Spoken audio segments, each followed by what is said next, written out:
Where are we right now? So we're in the Volunteers of America Children's Center, which is on Lake Avenue in the city of Rochester. You've been here for 6 months. What's your impression? It's quite an organization. I knew of the Children's Center before coming here. I knew of the focus on homelessness. I wasn't as aware of how expansive VOA really is within the community. Why don't we talk about that? Its core mission, but also its tendrils, if you will. Our territory for Volunteers of America, Volunteers of America is actually a national organization. We have the Upstate New York territory. So our territory technically covers everything from Albany to Buffalo and everything in between. We currently have operations in Rochester and Binghamton, so we've got lots of room to expand. In Rochester, we actually have 4 different locations. We have the Children's Center, which is here on Lake Avenue. We have our homeless shelter, which is over on Ward Street, which is actually right next to our residential reentry program as well. And then we have operations from supportive housing standpoint at Cooper Union, which is on State Street. And then we also rent from the Diocese of Rochester our house called Foundation House, which is another supportive housing operation. So that's just in Rochester. And in Binghamton, we actually have about 5 different locations there with multiple supportive housing. What's the core mission? Helping people to rise up out of poverty and to really reach their full potential. And how does VOA do that differently than other organizations? Well, VOA covers the spectrum of ages. So we cover from birth. You'll find babies here at our Children's Center, right up through age 12 from our after-school program standpoint. But we also cover the other age of the spectrum, which is really seniors in our supportive housing at Cobblestone. So we cover the full spectrum of ages, and we provide different programs. So here at the Children's Center, we not only operate pre-K and Head Start programs, but we also operate wraparound programs so that families that are working to make a better life have the opportunity to have their children in a safe place for the entire day, not just part of the day and then trying to find care afterwards. And from a supportive housing standpoint, we work to get people in homes where they will be able to stay, as opposed to potentially living on the streets. So there's a real focus on keeping people housed, keeping people making sure they have food to eat, making sure that the children are educated. Even here at our Children's Center, we have a dental program that's operated in cooperation with Jordan Health, where children are starting at a young age getting dental care to ensure that they don't miss hours at school, because over 50,000 hours of education are lost every year due to children not having the proper dental care. So in Rochester, we have the Rochester Monroe AntiPoverty initiative, and they're trying at this point to just get everybody moving in the same direction. How has that been going? I have to assume that VOA is playing a role in this. We are. So there's been a real focus on making sure that the right types of programs are on there. So it's more about providing people with what I would consider a hand up, not a handout, right? So you can throw dollars at just about anything, but if you're not providing the right programs and services, those dollars aren't used effectively. There are people living on the streets in our community in places that I would have never thought about during the winter months, up underneath bridges, right? I mean, you wouldn't think that that's where people are living.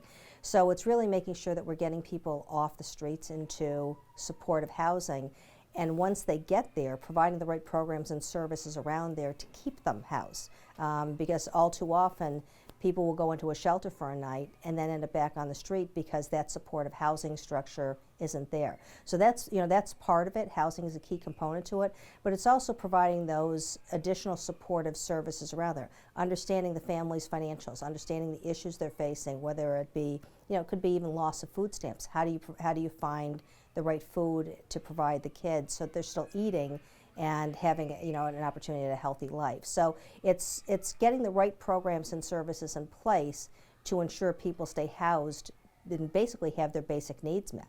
With that in mind, do you think VOA is going to fit nicely into the Appy plan? Yes. I think that we've been really focused on getting the right programs in place, whether it be wraparound care from a Children's Center standpoint, along with the Head Start program, or whether it be the additional services that are provided from a supportive housing standpoint. Even from a residential reentry program, individuals leaving incarceration, it's really getting those additional programs in place to help ensure that they have a job when they leave our housing operation, that they have the right skill set to apply for a job or to secure housing. In our house, we've actually worked with, between our supportive housing operation and our residential reentry program, to ensure that individuals coming out of incarceration and going into the residential reentry program, once they're done, aren't left without a housing option. In many cases, they go back to live with family, but in some cases that's not an option. So they could very easily end up back on the street, which would lead likely into potentially going back to jail again. So trying to make sure that they're housed the whole way through, bridging those programs, is key to ensuring success. You've had significant roles in the for-profit side of the world and the nonprofit. Are there differences that you've seen between the two worlds? Well, I think the first misnomer is that it's a much better work-life balance and an easier work-life working in the nonprofit world, right?